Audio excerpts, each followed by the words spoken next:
नमस्कार, आप देख रहे हैं GK GS by Anand sir.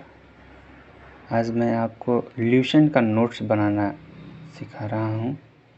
Lucent GK का नोट्स बनाना है। इसमें पहले पेज का मैं आज आपको नोट्स कुछ तैयार करवा रहा हूँ। इसमें दिया है भारतवर्ष का अर्थ है भारत का देश। भारतवर्ष के निवासी भारतीय कहलाते हैं, ऐसा वर्णन महाकाव्यों में मिलता है। यूनानियों द्वारा भारत को पुकारा गया इंडिया। मध्यकालीन मुस्लिम इतिहासकारों द्वारा दिया गया नाम हिंद अथवा हिंदुस्तान है। अध्ययन की सुविधा हेतु भारतीय इतिहास के 3 भाग हैं: प्राचीन भारत, मध्यकालीन भारत, आधुनिक भारत।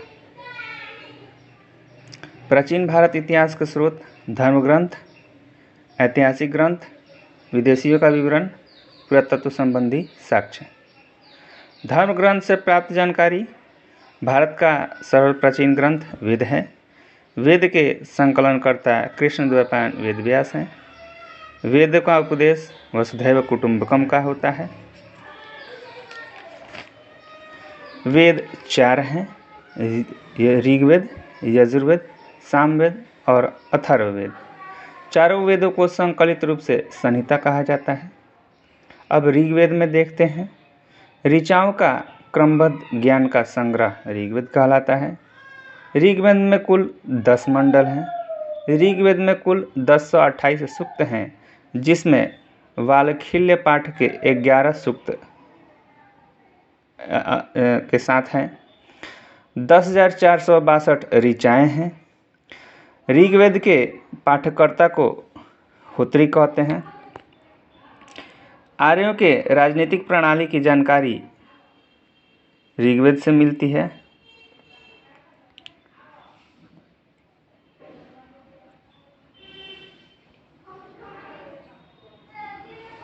विश्वामित्र द्वारा रचित ऋग्वेद के 3रे मंडल में सूर्य देवता सावित्री को समर्पित गायत्री मंत्र का उल्लेख है।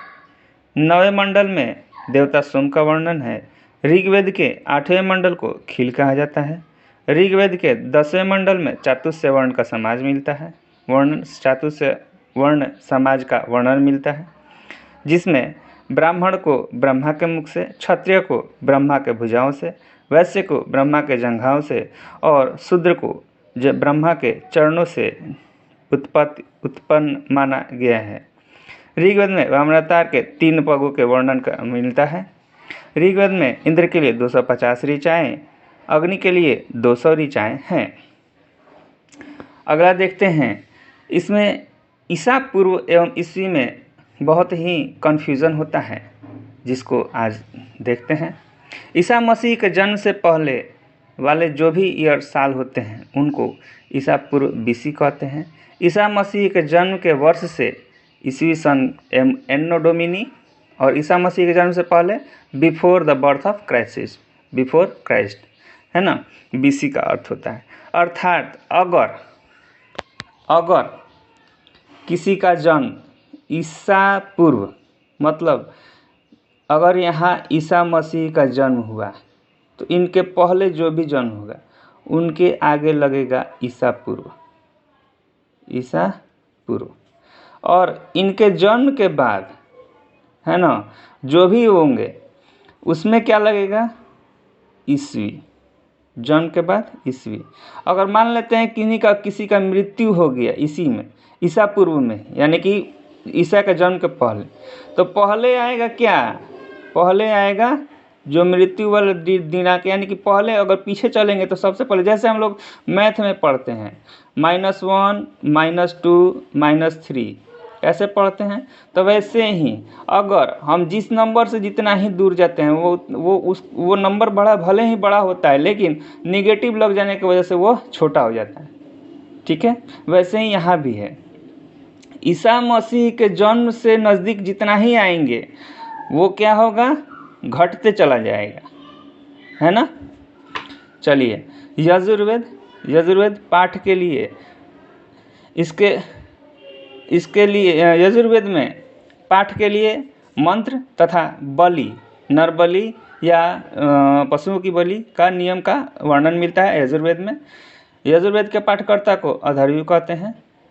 यजुर्वेद यज्ञ के नियम का विधि विधान का संग्रह है। यजुर्वेद गद्य एवं पद्य दोनों में है। सामवेद, साम का अर्थ है गान।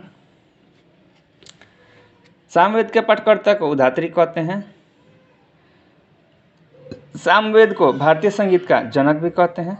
सामवेद यज्ञों के समय गाया जाने वाला ऋचा है। विष्णु पुराण से हमें मौर्य वंश से संबंधित सारे इतिहास की जानकारी मिलती है।